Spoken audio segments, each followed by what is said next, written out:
Hello, welcome back to MyRetroTat. And most importantly, welcome back to the first episode of MyRetroTat so far that's actually made the gag reel. um, yeah, so there's probably going to be a B-side on the channel of me trying to get this to work. Because, despite understanding how a sliding switch torch works, which is one of the features of this Pifco magnifying glass, what I didn't check, which was a proper schoolboy error, was that the brand new out of the packet batteries, not the best, I know, but one of these was dead out of the box, brand new, and I spent 20 minutes on film and probably closer to 40 minutes off film, pausing in between, thinking, oh, this would be a really interesting video, show everybody how like the process of fixing some of this old stuff, how that goes, and that it's worth it, and oh, it's going to be a great payoff at the end. It was just, one of the batteries didn't work. So there we are.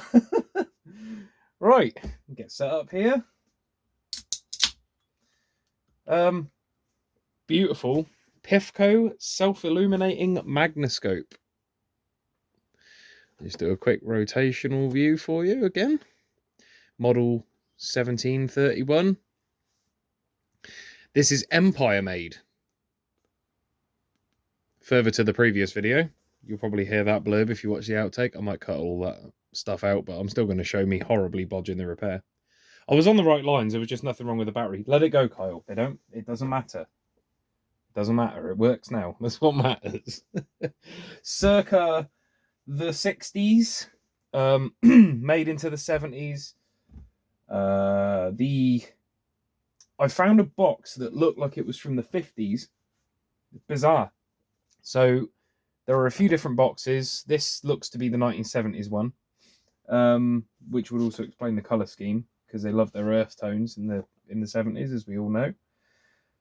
The 60s one is a lot more blues and yellows, and the 50s one, and I'm adamant there is a 50s one, is square with just the bare bones Pifco emblem Magnascope, and then all the registered designs that they applied for at the time. Now, what's interesting about that is I looked up those designs, and just have a look at my notes. One of the registered design numbers can only have been filed around 1967, which is very interesting to me, because the box that I got that registered design number off of was just completely stuck out of time. It looked like it was from the mid, maybe even the early 50s. Bones basic, white square box, Pifco logo, what's on it, and the registered numbers. In gold, but still a very basic design. Anyway, enough rambling. We're not doing that anymore, as I said in the previous video, so here it comes. Look at that. It's a magnifying glass. It's a very good magnifying glass as well. So, I don't know how well it'll focus. Obviously, there's an offset between it focusing and showing you what you want to see and being too far away from it. You don't want to see the grime on my hands. Let's get something a bit nicer. Right.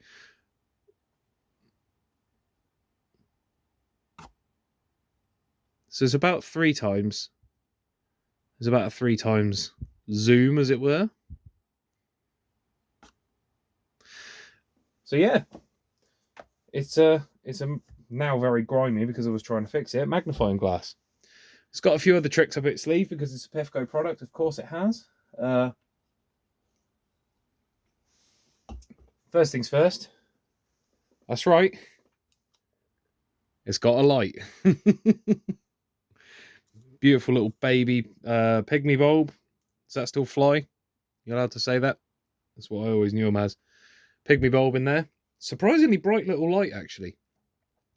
So these came with 3 optional lenses that I've been able to find. I've got 2 of them here, which I'll talk about in a second. One of them, which this doesn't have, was just a plain white piece of plastic that went in the backside there of the of the magnifying glass that was for viewing slides, believe it or not. Now, I don't know enough about slides. Unfortunately, I'm not Charles Phoenix. I'd love to be as spectacular as Charles Phoenix is, but I'm just not. I don't know enough about slides to know how that would have worked, to be honest with you. I presume you would have just held the slide against the back side of the white lens and turned the light on, perhaps. That would have enabled you to look at, or maybe you put the slide on the lens. God, my hands are disgusting. I'm sorry about that. I've been working on a carburetor today, and you just get this weird oily gunge, and it doesn't matter how much you scrub your hands, it just will not come off. So we got our magnifying glass, and it lights up, which is lovely for being able to read things. Let's use our next video's worth of content to be able to test that. This is about cleaning piano keys. So, I mean, I can imagine that being a lovely bedtime read, can't you? Nice and easy, simple, straightforward.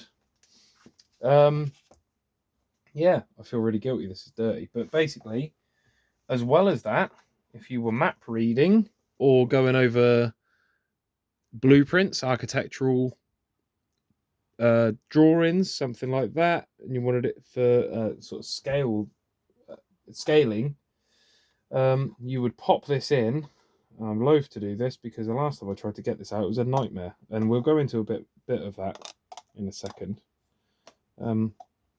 These foreign-made and Empire-made Pifco products, it has to be said, are not as breathtaking to. They're not as breathtaking to feel. Then the tactile sensation you get from being around them is not as breathtaking, but they're great gadgets, regardless of any of that. So there's your scale, and also, and I don't know how well you can see this because I'm trying to film over my shoulder, it also has a protractor, and you can move it within the frame. And also, I don't know if you can see this just here, they've got little alignment marks on them as well, so you can make sure it's all squared up. I'm just going to very nervously remove that. Oh, it feels wrong. I'm just conscious of the fact that this old acrylic gets very brittle, but this is how you want to remove it. Oh, again, there we go. I've found that lifting it up and turning it in like a screw motion seems to make a difference. There's also this odd little disc for what's called Monroe's navigation, and again, I have no idea. It looks as though it fits over that, but it seems a very after the fact part, that almost as though it's not from this, but I have seen others offered with this Monroe's navigation disc, so yeah, who knows. Otherwise, to be honest with you, for a Empire made foreign war product, it actually feels quite nicely made. Switch feels nice and responsive. It doesn't feel stiff. It also doesn't feel loose and sort of rattly. The moulding's nice. There's a couple of moulding marks on here, a couple of little seams. But other than that, it's very nice. Pifco, as per usual. And basically, I don't really see the big deal in old foreign made and Empire made products so far. Got a few of these to get through, and they're all right. They seem fine. I get it. Obviously, it was a different world back then. Things that weren't made in Britain were made over there by them lot. To some people, but not all people. Somebody bought this. A lot of people bought stuff like this. And yeah, generally, I don't want to get into the politics of it. I'm a bit fed up with politics. generally speaking, they did a fine job. They did a damn sight better job than they're doing nowadays. Some of the stuff they make nowadays isn't even safe. I mean, granted, you can't kill someone with a oh, I'm sure you probably could kill someone with a magnifying glass if you were determined enough, but I personally don't understand how you would. But what I'm saying is, there are some products out there now that are so cheap as to be outright dangerous. These were just built down to a cost, and there's nothing wrong with that.